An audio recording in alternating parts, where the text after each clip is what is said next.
Hello, this is how we flipped a house in Tempe, Arizona for a record high sales price. You can actually see how over here on the right hand side it actually even bows. Paul Pelzarski here with Arizona IQ Realty. My wife Jodi and I were showing our clients homes around Kiwanis Park in the Tempe, Arizona zip code 85283. Here is video of some of the actual homes we looked at and wrote on. We were looking for the right amount of repairs and the right amount of necessary updating to make a flip work. Once the figures didn't make sense, we moved to the next home. The realtor you work with can make all the difference, as you will see and hear. All realtors don't have the same knowledge, training, experience, tools, attention to details, and yes, the same passion about real estate and the willingness to go the extra mile.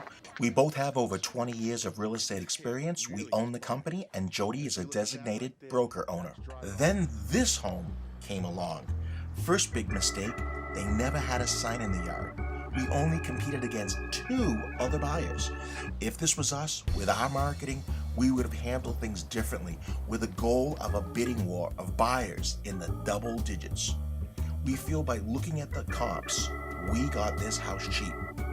Had the house inspected, ran the repair figures, and closed escrow in about 2 weeks.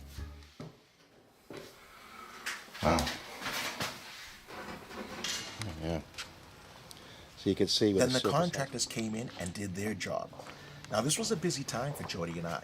We needed to sell strong, so we kept a constant watch on the market, visiting every new listing, took note when it went under contract, and tracked what it sold for.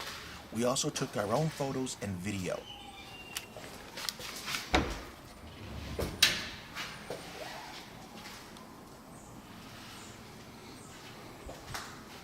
And then the house was ready to go on the market. So here are the pros and cons. For pros, we had a great product that showed well.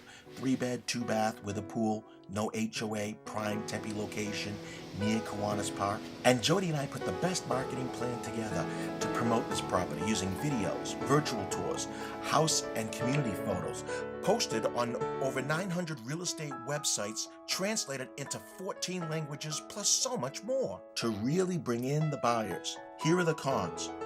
As far as the house, we only had a 1-car carport with no room to ever make a 2-car carport or a 2-car garage. Another big con was that the other homes we were competing against, a lot of them were much larger and selling low and not as nice. From our reviewing of the market, they were leaving money on the table, which was hurting us. Showings were high, and so was interest in the home. We got the right offer, we negotiated to our client's advantage and satisfaction, we made it work.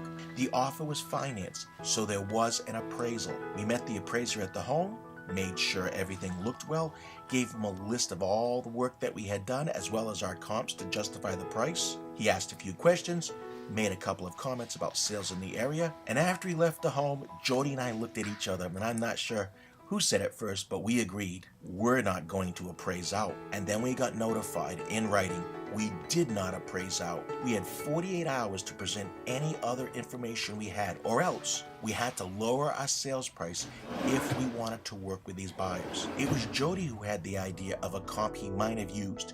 She went over everything like she was CSI. Jodi noticed the size of this one listing in the MLS was different than the tax records by a couple of 100 feet, and it said source of square footage, owner measured. Now the clock's ticking. I went to the house that day and knocked on the door in the afternoon. No answer. I left a note who I was and that I was trying to appraise out a house near them and had a few questions about the facts of when they had sold their house. I left my card. 7 p.m., no call back. I went back over, and this time the owner answered the door. Got my message, didn't have time to contact me yet. Asked if it was okay to talk now, and he said yes. He confirmed the actual size was smaller. The patio was enclosed, but the AC heating unit was never increased to a bigger size. I also verified with him what it appraised out for, and he said, I paid the price on tax records, but my appraisal price was a lot more than the sales price. To which I said, yes! Good for you and good for us. Went over this new information with Jodi, and she put together a letter for the appraiser mentioning how this comp, if used, had inaccurate information. 2 days later, we were notified. Appraiser changed his mind, and the home had now appraised out. We closed escrow and sold this house. And the sales price is the new record high sales price for a home in this subdivision. If you own real estate in this neighborhood or in this area, we just helped your property go up in value. I talk about this all the time. We're not a team of 15 realtors chasing our production every month. Not our goal. We're the best husband and wife real estate team in Arizona, and you work with us directly, not an assistant. Over 94% of our business is from either repeat clients or referred by clients we've already worked with. When buying or selling real estate, our goal is to exceed your expectations. If you get a chance, check out our other videos, more posting all the time. And if you're looking for this type of service and representation, please contact us today. Thank you.